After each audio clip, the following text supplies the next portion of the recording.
사랑하는 성도님들, 오늘도 하나님의 은혜 가운데 이 귀한 시간을 함께하게 되어 진심으로 감사드립니다. 혹시 이런 질문을 해보신 적이 있으십니까? 기도할 때 성령님께서 정말 임하셨을까요? 내가 느끼는 이것이 성령님의 임재일까요? 아니면 내 감정일까요? 내 상상일까요? 많은 사람들이 이런 질문을 합니다. 성령님께서 임하시면 어떻게 알 수 있나요? 성령님의 임재를 어떻게 확인할 수 있나요? 내가 경험한 것이 정말 성령님의 역사일까요? 이런 질문들을 합니다. 어떤 사람들은 확신이 없습니다. 나는 성령님을 경험한 적이 없는 것 같아. 나는 성령님의 임재를 느끼지 못해. 이렇게 말합니다. 또 어떤 사람들은 혼란스러워합니다. 이것이 성령님일까? 아니면 내 감정일까? 구분하지 못합니다. 기도는 많이 합니다. 교회도 열심히 다닙니다. 새벽 기도도 나갑니다. 그런데 성령님의 임재를 확신하지 못합니다. 성령님께서 정말 나와 함께 하실까? 의문이 듭니다. 특히 50대, 60대, 70대 분들은 오랫동안 신앙생활을 하셨습니다. 수십 년을 교회에 다니셨습니다. 수없이 기도하셨습니다. 그런데 여전히 확신이 없으십니다. 내가 성령 충만한 사람일까? 내게 성령님께서 계실까? 이런 질문을 하십니다. 어떤 분들은 이렇게 말씀하십니다. 나는 방언도 못해. 나는 특별한 체험도 없어. 나는 뜨거운 감정도 느끼지 못해. 그러니까 성령님께서 나와 함께하지 않는 것 같아. 이렇게 생각하십니다. 낙심하십니다. 좌절하십니다. 그러나 그것은 오해입니다. 성령님의 임재에는 분명한 징조가 있습니다. 방언이나 특별한 체험이 전부가 아닙니다. 더 중요한 징조들이 있습니다. 성경이 말씀하는 징조들이 있습니다. 사랑하는 믿음의 가족들, 여러분도 이런 질문을 하고 계십니까? 성령님의 임재를 확신하지 못하고 계십니까? 성령님께서 정말 나와 함께 하시는지 알고 싶으십니까? 오늘 여러분께 놀라운 진리를 알려드리고 싶습니다. 기도할 때 성령님이 실제로 임하셨다는 분명한 징조들이 있습니다. 성경이 말씀하는 징조들입니다. 이 징조들을 알면 성령님의 임재를 확신할 수 있습니다. 이 징조들을 경험하면 성령 충만함을 알 수 있습니다. 오늘 우리는 기도할 때 성령님이 실제로 임하셨다는 5가지 징조에 대해 함께 살펴보겠습니다. 이 말씀을 통해 여러분이 성령님의 임재를 확신하게 되기를 바랍니다. 여러분이 성령 충만한 삶을 살게 되기를 바랍니다. 그럼 지금부터 성령님이 실제로 임하셨다는 5가지 징조를 함께 살펴보도록 하겠습니다. 첫 번째로 성령님이 임하시면 마음의 초자연적인 평안이 임합니다. 설명할 수 없는 평안입니다. 이해할 수 없는 평안입니다. 환경과 상관없는 평안입니다. 이것이 첫 번째 징조입니다. 많은 사람들이 성령님의 임재를 뜨거운 감정으로만 생각합니다. 뜨겁게 느껴져야 성령님이 임하신 거야. 이렇게 생각합니다. 그런데 그것은 오해입니다. 성령님의 가장 분명한 징조는 평안입니다. 요한복음 14장 26절에서 27절을 보면 예수님께서 보혜사 곧 아버지께서 내 이름으로 보내실 성령 그가 너희에게 모든 것을 가르치시고 내가 너희에게 말한 모든 것을 생각나게 하시리라. 평안을 너희에게 끼치노니 곧 나의 평안을 너희에게 주노라. 내가 너희에게 주는 것은 세상이 주는 것과 같지 아니하니라. 너희는 마음에 근심하지도 말고 두려워하지도 말라고 말씀하셨습니다. 보혜사 곧 아버지께서 내 이름으로 보내실 성령, 성령님을 보혜사라고 하셨습니다. 위로자이십니다. 평안을 너희에게 끼치노니 곧 나의 평안을 너희에게 주노라. 성령님께서 평안을 주신다고 하셨습니다. 내가 너희에게 주는 것은 세상이 주는 것과 같지 아니하니라. 세상의 평안과 다른 평안입니다. 로마서 8장 6절에서 육신의 생각은 사망이요 영의 생각은 생명과 평안이니라고 말씀하셨습니다. 영의 생각은 생명과 평안이니라. 성령의 역사에는 평안이 있습니다. 갈라디아서 5장 22절에서 오직 성령의 열매는 사랑과 희락과 화평과라고 말씀하셨습니다. 성령의 열매는 사랑과 희락과 화평과, 화평, 즉 평안이 성령의 열매입니다. 성령님께서 계신 곳에는 평안이 있습니다. 빌립보서 4장 6절에서 7절을 보면 아무것도 염려하지 말고 다만 모든 일에 기도와 간구로 너희 구할 것을 감사함으로 하나님께 아뢰라. 그리하면 모든 지각에 뛰어난 하나님의 평강이 그리스도 예수 안에서 너희 마음과 생각을 지키시리라고 말씀하셨습니다. 그리하면 모든 지각에 뛰어난 하나님의 평강이, 기도하면 하나님의 평강이 옵니다. 모든 지각에 뛰어난, 이해를 초월하는 평강입니다. 설명할 수 없는 평강입니다. 이것이 성령님의 임재의 징조입니다. 그렇다면 이 평안은 어떤 평안일까요? 첫째, 환경과 상관없는 평안입니다. 환경이 좋아서 평안한 것이 아닙니다. 문제가 해결되어서 평안한 것이 아닙니다. 환경은 여전히 어렵습니다. 문제는 여전히 있습니다. 그런데 평안합니다. 둘째, 이해할 수 없는 평안입니다. 왜 평안한지 설명할 수 없습니다. 논리적으로 평안할 이유가 없습니다. 그런데 평안합니다. 셋째, 초자연적인 평안입니다. 사람이 줄 수 없는 평안입니다. 세상이 줄 수 없는 평안입니다. 오직 성령님만 주실 수 있는 평안입니다. 넷째, 지속적인 평안입니다. 일시적인 것이 아닙니다. 감정의 기복이 아닙니다. 계속되는 평안입니다. 다섯째, 깊은 평안입니다. 표면적인 것이 아닙니다. 마음 깊은 곳에서 올라오는 평안입니다. 영혼의 평안입니다. 사도행전 9장 31절에서 그리하여 온 유대와 갈릴리와 사마리아 교회가 평안하여 든든히 서가고 주를 경외함과 성령의 위로로 진행하여 수가 더 많아지니라고 말씀하셨습니다. 성령의 위로로 진행하여 성령님께서 위로하십니다.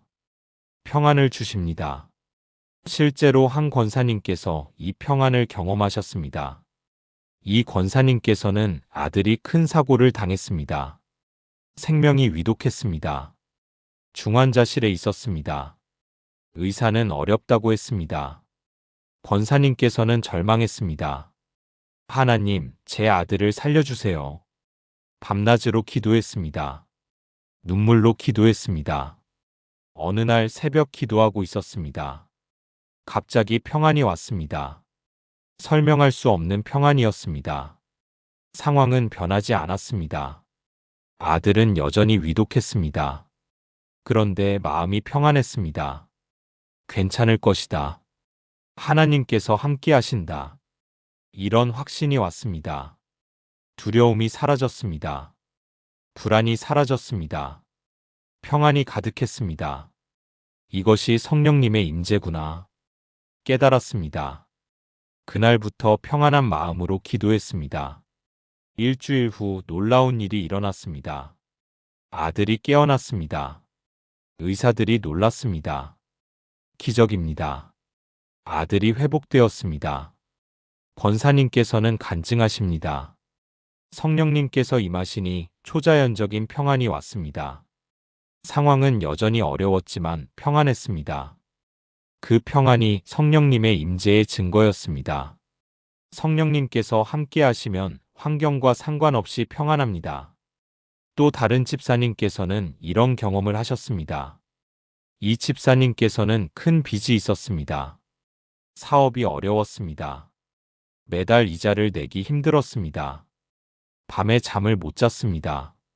불안했습니다. 두려웠습니다. 어느 날 새벽 기도회에 갔습니다. 간절히 기도했습니다. 하나님 도와주세요. 하나님 길을 열어주세요. 기도하는데 갑자기 평안이 왔습니다. 마치 따뜻한 물에 감싸이는 것 같았습니다. 빚은 그대로였습니다. 사업은 여전히 어려웠습니다. 그런데 평안했습니다. 하나님께서 책임지신다. 이런 확신이 왔습니다. 불안이 사라졌습니다. 그날 밤 잠을 잘 잤습니다. 오랜만에 편안하게 잤습니다. 이것이 성령님의 역사구나. 알았습니다. 그 후로도 평안이 지속되었습니다. 환경은 쉽게 바뀌지 않았습니다. 그러나 평안했습니다. 기도할 수 있었습니다. 일할 수 있었습니다. 6개월 후 길이 열렸습니다. 큰 거래처가 생겼습니다. 빚을 갚기 시작했습니다. 지금은 안정되었습니다. 집사님께서는 간증하십니다. 성령님께서 임하시니 초자연적인 평안이 왔습니다. 환경이 바뀌지 않았는데도 평안했습니다. 그 평안이 저를 지켰습니다. 그 평안으로 제가 인내할 수 있었습니다. 평안은 성령님의 임재의 분명한 징조입니다. 사랑하는 성도님들, 이것이 바로 첫 번째 징조입니다. 성령님이 임하시면 초자연적인 평안이 옵니다. 환경과 상관없는 평안입니다. 이해할 수 없는 평안입니다. 여러분이 기도할 때 이런 평안을 경험하십니까? 그렇다면 성령님께서 임하신 것입니다. 그 평안을 확신하십시오. 두 번째로 성령님이 임하시면 말씀이 살아서 역사합니다. 글자가 아니라 생명이 됩니다. 지식이 아니라 능력이 됩니다. 이것이 두 번째 징조입니다. 많은 사람들이 성경을 읽습니다. 그런데 글자로만 읽습니다. 지식으로만 읽습니다. 마음에 와닿지 않습니다. 변화가 일어나지 않습니다. 그러나 성령님께서 임하시면 다릅니다. 말씀이 살아납니다. 말씀이 생명이 됩니다. 요한복음 6장 63절에서 예수님께서 살리는 것은 영이니 육은 무익하니라. 내가 너희에게 이른 말은 영이요 생명이라고 말씀하셨습니다. 내가 너희에게 이른 말은 영이요 생명이라. 말씀은 영이고 생명입니다. 성령님께서 말씀을 살리십니다. 히브리서 4장 12절에서 하나님의 말씀은 살아있고 활력이 있어 좌우에 날선 어떤 검보다도 예리하여 혼과 영과 및 관절과 골수를 찔러 쪼개기까지 하며 또 마음의 생각과 뜻을 판단하나니라고 말씀하셨습니다. 하나님의 말씀은 살아있고 활력이 있어. 말씀이 살아있습니다. 활력이 있습니다. 좌우에 날선 어떤 검보다도 예리하여 예리한 검과 같습니다. 마음의 생각과 뜻을 판단하나니 마음을 판단합니다. 성령님께서 말씀을 통해 역사하십니다. 요한복음 14장 26절에서 보혜사 곧 아버지께서 내 이름으로 보내실 성령 그가 너희에게 모든 것을 가르치시고 내가 너희에게 말한 모든 것을 생각나게 하시리라고 말씀하셨습니다. 그가 너희에게 모든 것을 가르치시고 성령님께서 가르치십니다. 내가 너희에게 말한 모든 것을 생각나게 하시리라. 말씀을 생각나게 하십니다. 성령님께서 말씀을 살리십니다. 요한복음 16장 13절에서 그러나 진리의 성령이 오시면 그가 너희를 모든 진리 가운데로 인도하시리니라고 말씀하셨습니다. 진리의 성령이 오시면 성령님은 진리의 영이십니다. 그가 너희를 모든 진리 가운데로 인도하시리니 진리 즉 말씀으로 인도하십니다. 그렇다면 말씀이 살아서 역사한다는 것은 무엇일까요? 첫째, 말씀이 마음에 와닿습니다. 읽을 때 이것이 나에게 주시는 말씀이다라고 느껴집니다. 다른 구절은 그냥 지나가는데 어떤 구절이 특별히 마음에 와닿습니다. 둘째, 말씀이 깨달아집니다. 이전에는 이해하지 못했던 것이 이해됩니다. 아, 이런 뜻이었구나. 깨닫습니다. 셋째, 말씀이 적용됩니다. 내 상황에 맞는 말씀이 주어집니다. 이것이 내 문제의 해답이구나. 알게 됩니다. 넷째, 말씀이 능력이 됩니다. 말씀을 붙들 때 힘이 생깁니다. 용기가 생깁니다. 믿음이 생깁니다. 다섯째, 말씀이 이루어집니다. 말씀대로 되는 것을 경험합니다. 약속이 성취됩니다. 여섯째, 말씀이 생각납니다. 필요한 순간에 말씀이 생각납니다. 적절한 때에 말씀이 떠오릅니다.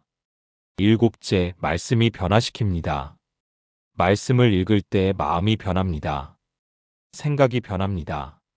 행동이 변합니다. 사도행전 6장 7절에서 하나님의 말씀이 점점 왕성하여 예루살렘에 있는 제자의 수가 더 심히 많아지고라고 말씀하셨습니다. 하나님의 말씀이 점점 왕성하여 말씀이 왕성합니다. 살아서 역사합니다. 실제로 한 집사님께서 말씀이 살아서 역사하는 것을 경험하셨습니다. 이 집사님께서는 자녀와 관계가 나빴습니다. 몇 년째 대화가 없었습니다. 마음이 아팠습니다.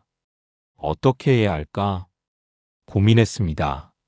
어느 날 새벽에 성경을 읽었습니다. 에베소서 6장을 읽었습니다. 에베소서 6장 4절이 눈에 들어왔습니다. 또 아비들아 너희 자녀를 노엽게 하지 말고 오직 주의 교훈과 훈계로 양육하라.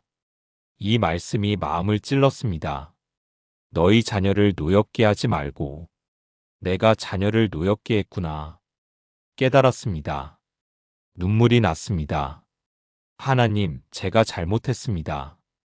회개했습니다. 이 말씀이 계속 마음에 있었습니다. 며칠 후 자녀에게 전화했습니다. 미안해. 아빠가 너를 노엽게 했어. 용서해 줄래? 사과했습니다. 자녀가 놀랐습니다. 아빠. 울었습니다. 관계가 회복되기 시작했습니다. 3개월 후 완전히 회복되었습니다. 집사님께서는 간증하십니다. 성령님께서 임하시니 말씀이 살아서 역사했습니다. 그 말씀이 제 마음을 찔렀습니다. 그 말씀이 저를 깨달았습니다. 그 말씀이 저를 변화시켰습니다. 그 말씀이 관계를 회복시켰습니다. 말씀이 살아서 역사하는 것은 성령님의 임재의 분명한 징조입니다. 또 다른 권사님께서는 이런 경험을 하셨습니다. 이 권사님께서는 심한 우울증이 있었습니다. 약을 먹고 있었습니다. 나아지지 않았습니다. 살고 싶지 않았습니다. 어느 날 교회에서 설교를 들었습니다. 목사님께서 이사야 41장 10절을 읽으셨습니다. 두려워하지 말라. 내가 너와 함께함이라. 놀라지 말라. 나는 내 하나님이 됨이라. 내가 너를 굳세게 하리라. 참으로 너를 도와주리라. 참으로 나의 의로운 오른손으로 너를 붙들리라. 이 말씀이 마음에 꽂혔습니다. 두려워하지 말라. 내가 너와 함께함이라. 눈물이 쏟아졌습니다. 하나님께서 나와 함께 하신다. 이것을 깨달았습니다. 희망이 생겼습니다. 집에 와서 이 말씀을 적었습니다. 벽에 붙였습니다. 매일 이 말씀을 읽었습니다. 암송했습니다. 이 말씀이 힘이 되었습니다. 우울할 때마다 이 말씀을 읽었습니다. 두려워하지 말라. 내가 너와 함께함이라. 평안이 왔습니다. 힘이 생겼습니다. 3개월 후 많이 좋아졌습니다. 6개월 후 약을 끊었습니다. 지금은 완전히 회복되었습니다. 권사님께서는 간증하십니다. 성령님께서 임하시니 말씀이 살아서 역사했습니다. 그 말씀이 제 마음에 와닿았습니다. 그 말씀이 저에게 힘이 되었습니다. 그 말씀이 저를 치유했습니다. 말씀이 살아서 역사하는 것은 성령님께서 함께 하신다는 증거입니다. 사랑하는 성도님들, 이것이 바로 두 번째 징조입니다. 성령님이 임하시면 말씀이 살아서 역사합니다. 글자가 생명이 됩니다. 지식이 능력이 됩니다. 여러분이 말씀을 읽을 때 이런 경험을 하십니까? 그렇다면 성령님께서 함께 하시는 것입니다. 그 말씀을 붙드십시오. 3번째로 성령님이 임하시면 죄에 대한 깊은 깨달음과 회개가 일어납니다. 자신의 죄를 깨닫게 됩니다. 진정으로 회개하게 됩니다. 이것이 3번째 징조입니다. 많은 사람들이 죄에 대해 둔감합니다. 나는 큰 죄를 짓지 않았어. 나는 괜찮아. 이렇게 생각합니다. 자기 죄를 보지 못합니다. 회개할 필요를 느끼지 못합니다. 그러나 성령님께서 임하시면 다릅니다. 죄가 보이기 시작합니다. 자신의 부족함이 보입니다. 진정한 회개가 일어납니다. 요한복음 16장 8절에서 예수님께서 그가 와서 죄에 대하여, 의에 대하여, 심판에 대하여 세상을 책망하시리라고 말씀하셨습니다. 그가 와서 죄에 대하여, 의에 대하여, 심판에 대하여 세상을 책망하시리라. 성령님께서 죄에 대하여 책망하십니다. 죄를 깨닫게 하십니다. 시편 51편 10절에서 11절을 보면 다윗이 하나님이여 내 속에 정한 마음을 창조하시고 내 안에 정직한 영을 새롭게 하소서. 나를 주 앞에서 쫓아내지 마시며 주의 성령을 내게서 거두지 마소서라고 기도했습니다. 하나님이여 내 속에 정한 마음을 창조하시고 다윗이 정한 마음을 구했습니다. 죄를 깨달았기 때문입니다. 주의 성령을 내게서 거두지 마소서. 성령님을 구했습니다. 성령님께서 죄를 깨닫게 하셨습니다. 시편 51편 17절에서 하나님께서 구하시는 제사는 상한 심령이라 하나님이여 상하고 통회하는 마음을 주께서 멸시하지 아니하시리이다라고 말씀하셨습니다. 하나님께서 구하시는 제사는 상한 심령이라 하나님께서 상한 심령을 구하십니다. 상하고 통회하는 마음을 주께서 멸시하지 아니하시리이다. 통회하는 마음을 받으십니다. 성령님께서 통회하게 하십니다. 사도행전 2장 37절에서 그들이 이 말을 듣고 마음에 찔려 베드로와 다른 사도들에게 물어 이르되 형제들아 우리가 어찌할꼬 하거느리라고 말씀하셨습니다.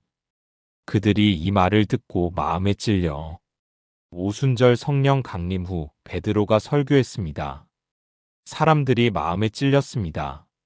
형제들아 우리가 어찌할꼬 회개하기를 원했습니다. 성령님께서 죄를 깨닫게 하셨습니다.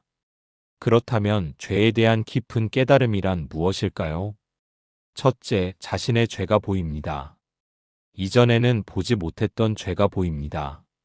교만, 욕심, 시기, 미움, 불평이 보입니다. 둘째, 죄의 심각성을 깨닫습니다.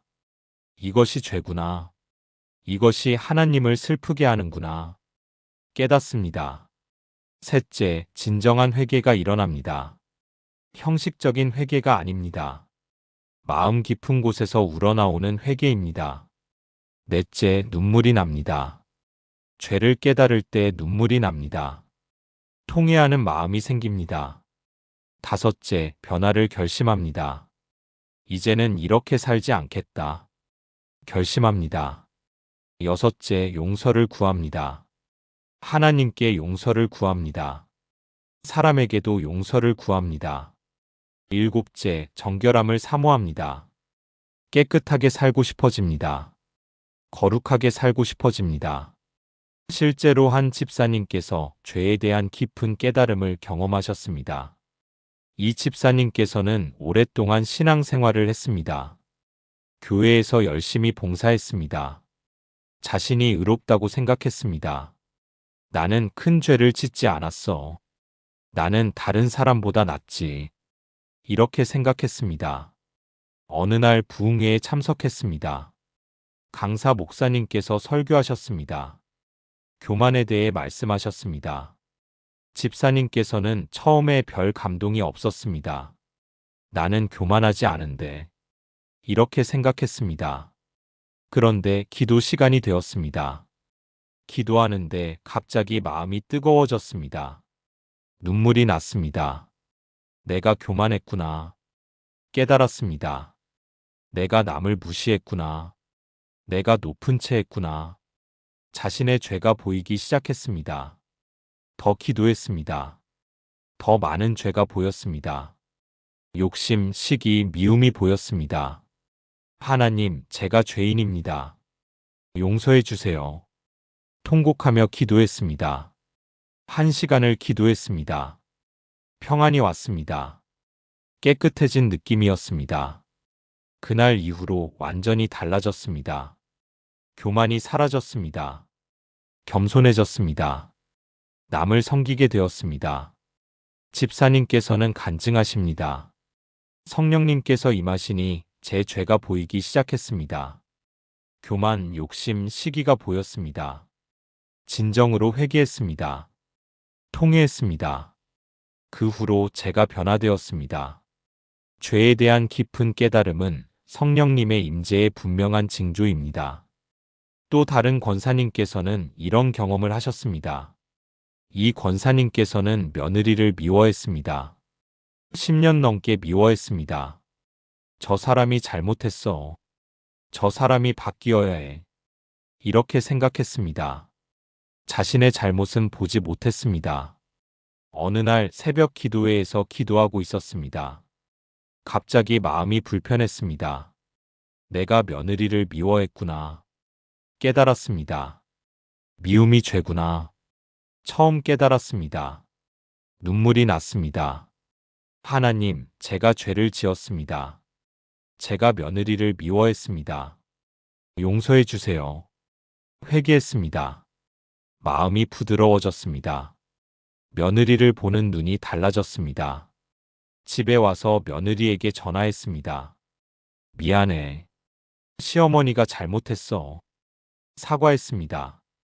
며느리가 놀랐습니다. 울었습니다. 관계가 회복되었습니다. 권사님께서는 간증하십니다. 성령님께서 임하시니 제 죄가 보였습니다. 며느리를 미워한 것이 죄라는 것을 깨달았습니다. 진심으로 회개했습니다. 관계가 회복되었습니다. 죄를 깨닫게 하시는 것은 성령님의 역사입니다. 사랑하는 성도님들, 이것이 바로 세 번째 징조입니다. 성령님이 임하시면 죄에 대한 깊은 깨달음이 옵니다. 자신의 죄를 보게 됩니다. 진정한 회개가 일어납니다. 여러분이 기도할 때 이런 경험을 하십니까? 그렇다면 성령님께서 역사하시는 것입니다. 회개하십시오. 네 번째로 성령님이 임하시면 담대함과 능력이 임합니다. 두려움이 사라집니다. 용기가 생깁니다. 능력이 나타납니다. 이것이 네 번째 징조입니다. 많은 사람들이 두려워합니다. 불안해합니다. 내가 할 수 있을까? 의심합니다. 자신이 없습니다. 그러나 성령님께서 임하시면 다릅니다. 담대해집니다. 용기가 생깁니다. 할 수 있다. 확신이 생깁니다. 사도행전 1장 8절에서 예수님께서 오직 성령이 너희에게 임하시면 너희가 권능을 받고 예루살렘과 온 유대와 사마리아와 땅 끝까지 이르러 내 증인이 되리라 하시니라고 말씀하셨습니다. 오직 성령이 너희에게 임하시면 너희가 권능을 받고 성령이 임하면 권능을 받습니다. 능력을 받습니다. 땅 끝까지 이르러 내 증인이 되리라. 증인이 됩니다. 담대히 증거합니다. 사도행전 4장 31절에서 빌기를 다함에 모인 곳이 진동하더니 무리가 다 성령이 충만하여 담대히 하나님의 말씀을 전하니라고 말씀하셨습니다. 무리가 다 성령이 충만하여 성령이 충만했습니다. 담대히 하나님의 말씀을 전하니라. 담대해졌습니다. 성령 충만하면 담대해집니다. 사도행전 4장 13절에서 그들이 베드로와 요한이 담대하게 말함을 보고 그들을 본래 학문 없는 범인으로 알았다가 이상히 여기며 또 전에 예수와 함께 있던 줄도 알아보고라고 말씀하셨습니다. 베드로와 요한이 담대하게 말함을 보고 베드로와 요한이 담대했습니다. 그들을 본래 학문 없는 범인으로 알았다가 이상히 여기며 학문이 없는 사람들인데 담대했습니다. 성령님께서 담대하게 하셨습니다. 디모데후서 1장 7절에서 하나님이 우리에게 주신 것은 두려워하는 마음이 아니요 오직 능력과 사랑과 절제하는 마음이니라고 말씀하셨습니다. 하나님이 우리에게 주신 것은 두려워하는 마음이 아니요 하나님은 두려움을 주지 않으십니다. 오직 능력과 사랑과 절제하는 마음이니 능력을 주십니다. 성령님께서 능력을 주십니다. 그렇다면 담대함과 능력이란 무엇일까요? 첫째, 두려움이 사라집니다. 사람이 두렵지 않습니다. 상황이 두렵지 않습니다. 담대해집니다. 둘째, 자신감이 생깁니다. 나는 할 수 있다. 하나님께서 함께 하신다. 확신이 생깁니다. 셋째, 행동하게 됩니다. 망설이지 않고 행동합니다. 결단하고 실행합니다. 넷째, 말할 수 있게 됩니다. 침묵하지 않고 말합니다. 복음을 전합니다. 간증합니다. 다섯째, 능력이 나타납니다. 불가능해 보이던 일이 가능해집니다. 기적이 일어납니다. 여섯째, 핍박을 두려워하지 않습니다. 어려움이 와도 담대합니다. 일곱째, 하나님께 영광 돌립니다. 자신을 자랑하지 않고 하나님을 자랑합니다. 실제로 한 집사님께서 담대함을 경험하셨습니다. 이 집사님께서는 매우 소극적이었습니다. 사람들 앞에서 말을 못했습니다. 전도도 못했습니다. 나는 안 돼. 항상 이렇게 생각했습니다. 어느 날 전도 집회가 있었습니다. 목사님께서 권하셨습니다. 집사님, 이웃을 전도 집회에 초대하세요. 집사님께서는 두려웠습니다. 나는 못해요. 거절하려고 했습니다. 그런데 기도하기로 했습니다. 하나님 도와주세요.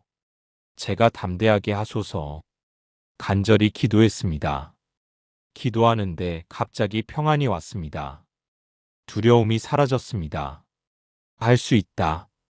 이런 생각이 들었습니다. 하나님께서 함께 하신다. 확신이 왔습니다. 이웃집에 갔습니다. 문을 두드렸습니다. 이전 같으면 못했을 일입니다. 그런데 담대했습니다. 안녕하세요. 저희 교회에서 전도 집회를 하는데요. 자연스럽게 말했습니다. 이웃이 관심을 보였습니다. 그래요? 언제인데요? 대화가 이어졌습니다. 초대에 응했습니다. 집사님께서는 놀라웠습니다. 내가 이렇게 할 수 있구나. 더 많은 이웃을 초대했습니다. 5가족을 초대했습니다. 전도 집회날 3가족이 왔습니다. 한 가족이 예수님을 영접했습니다. 집사님께서는 감격했습니다. 지금은 전도를 열심히 합니다. 더 이상 두려워하지 않습니다. 집사님께서는 간증하십니다. 성령님께서 임하시니 담대함이 왔습니다. 두려움이 사라졌습니다. 할 수 있다는 확신이 생겼습니다. 전도할 수 있었습니다. 담대함은 성령님의 임재의 분명한 징조입니다. 또 다른 권사님께서는 이런 경험을 하셨습니다. 이 권사님께서는 큰 병을 앓았습니다. 수술을 앞두고 있었습니다. 매우 두려웠습니다. 수술이 잘 될까? 살 수 있을까? 불안했습니다. 잠을 못 잤습니다. 수술 전날 밤 기도했습니다. 하나님, 저를 도와주세요. 두려움을 없애주세요. 간절히 기도했습니다. 기도하는데 갑자기 따뜻함이 느껴졌습니다. 마치 누가 안아주는 것 같았습니다. 두려움이 사라졌습니다. 평안이 왔습니다.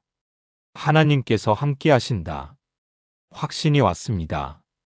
괜찮을 것이다. 믿음이 생겼습니다. 그날 밤 잘 잤습니다. 수술 당일 담대했습니다. 수술실에 들어갈 때도 평안했습니다. 수술이 잘 되었습니다. 회복도 빨랐습니다.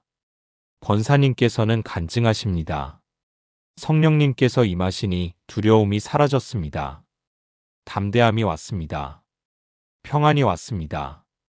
그 담대함으로 수술을 잘 받을 수 있었습니다. 담대함은 성령님께서 함께 하신다는 증거입니다. 사랑하는 성도님들, 이것이 바로 4번째 징조입니다. 성령님이 임하시면 담대함과 능력이 옵니다. 두려움이 사라집니다. 용기가 생깁니다. 여러분이 기도할 때 이런 경험을 하십니까? 그렇다면 성령님께서 함께 하시는 것입니다. 그 담대함으로 나아가십시오. 다섯 번째로 성령님이 임하시면 사랑과 열매가 나타납니다. 사람을 사랑하게 됩니다. 삶의 열매가 맺어집니다. 이것이 다섯 번째 징조입니다. 많은 사람들이 자기 중심적입니다. 남을 사랑하기 어렵습니다. 미워하기 쉽습니다. 그러나 성령님께서 임하시면 다릅니다. 사랑하게 됩니다. 용서하게 됩니다. 섬기게 됩니다. 갈라디아서 5장 22절에서 23절을 보면 오직 성령의 열매는 사랑과 희락과 화평과 오래 참음과 자비와 양성과 충성과 온유와 절제니 이 같은 것을 금지할 법이 없느니라고 말씀하셨습니다. 오직 성령의 열매는 사랑과 성령의 열매 첫 번째가 사랑입니다. 희락과 화평과 오래 참음과 자비와 양성과 충성과 온유와 절제니 9가지 열매가 있습니다. 모두 성령님의 역사입니다. 로마서 5장 5절에서 소망이 우리를 부끄럽게 하지 아니함은 우리에게 주신 성령으로 말미암아 하나님의 사랑이 우리 마음에 부은 바됨이니라고 말씀하셨습니다. 우리에게 주신 성령으로 말미암아 하나님의 사랑이 우리 마음에 부은 바됨이니 성령님으로 말미암아 하나님의 사랑이 우리 마음에 부어집니다. 성령님께서 사랑하게 하십니다. 요한일서 4장 7절에서 사랑하는 자들아 우리가 서로 사랑하자.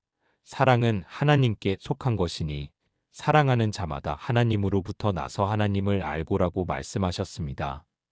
사랑은 하나님께 속한 것이니 사랑은 하나님께 속한 것입니다. 성령님께서 사랑하게 하십니다. 요한복음 15장 5절에서 예수님께서 나는 포도나무요 너희는 가지라. 그가 내 안에 내가 그 안에 거하면 사람이 열매를 많이 맺나니 나를 떠나서는 너희가 아무것도 할 수 없음이라고 말씀하셨습니다.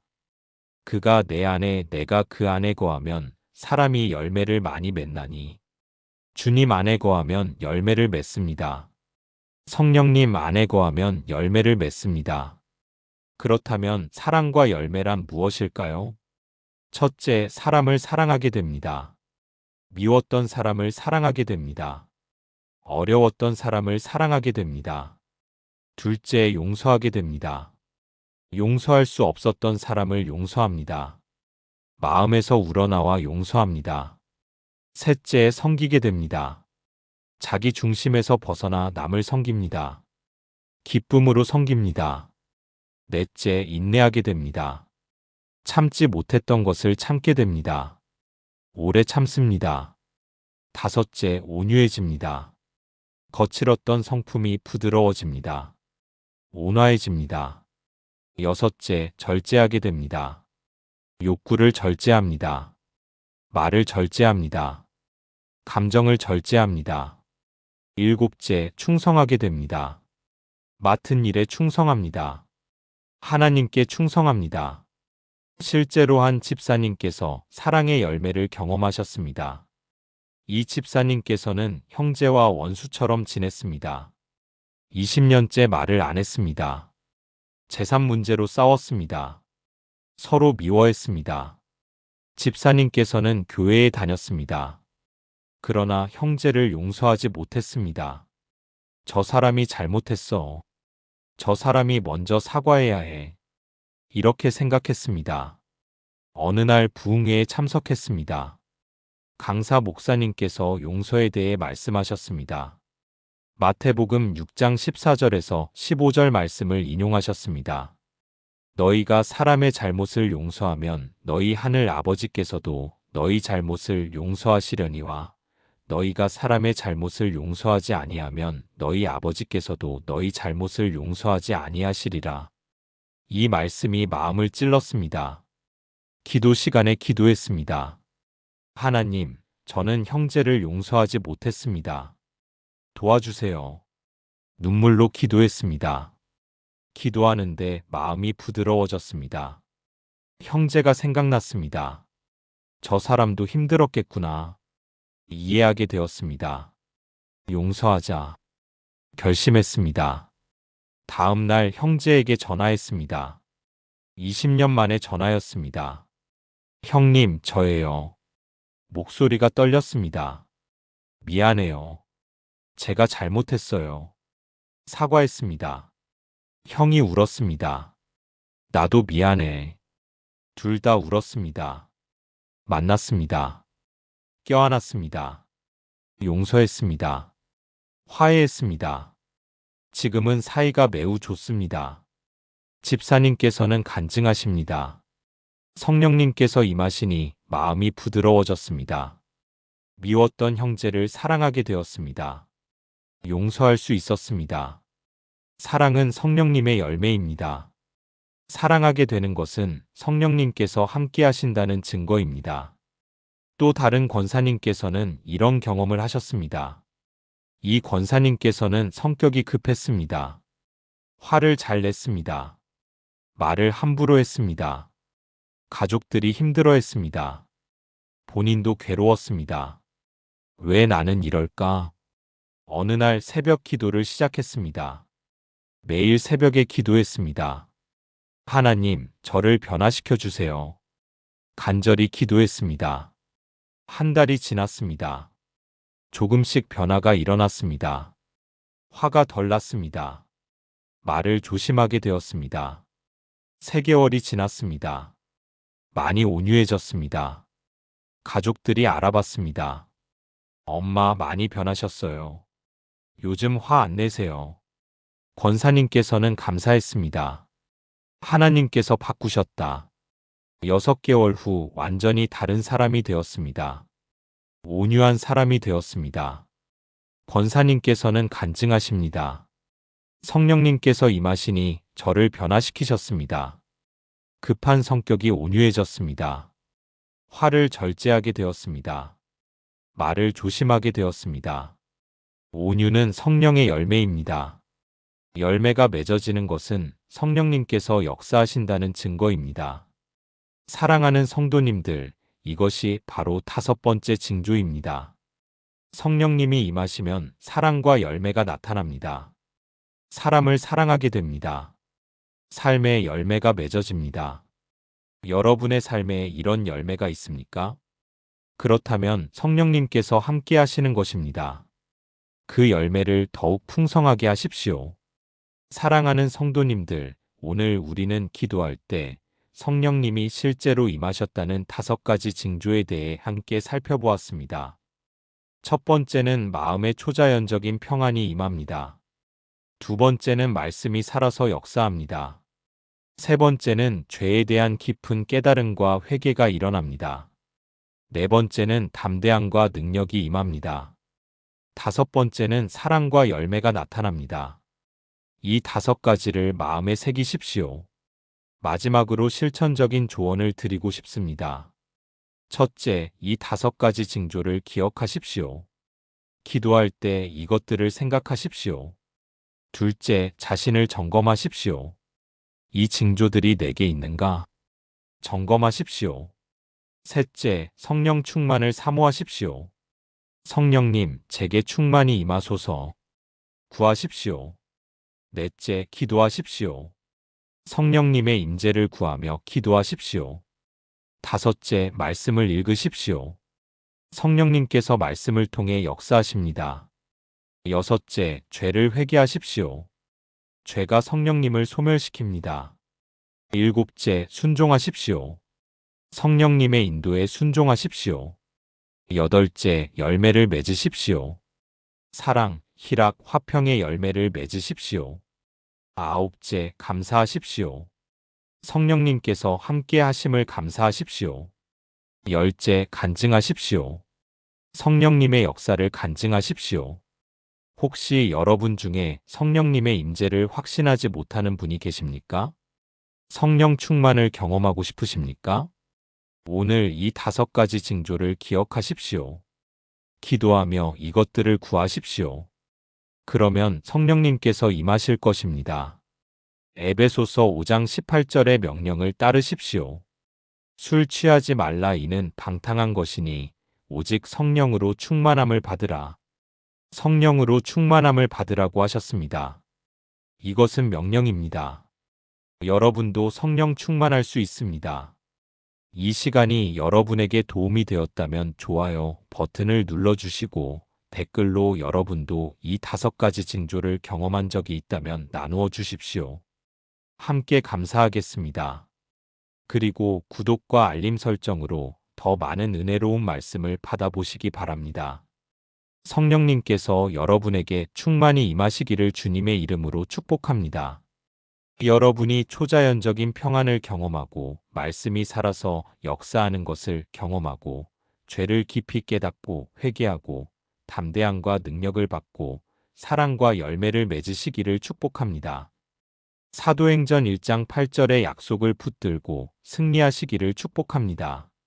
오직 성령이 너희에게 임하시면 너희가 권능을 받고 성령님께서 여러분에게 임하시고 권능을 받으시기를 기도합니다. 오늘도 하나님의 은혜 가운데서 성령 충만한 하루 되시기를 기도합니다. 아멘.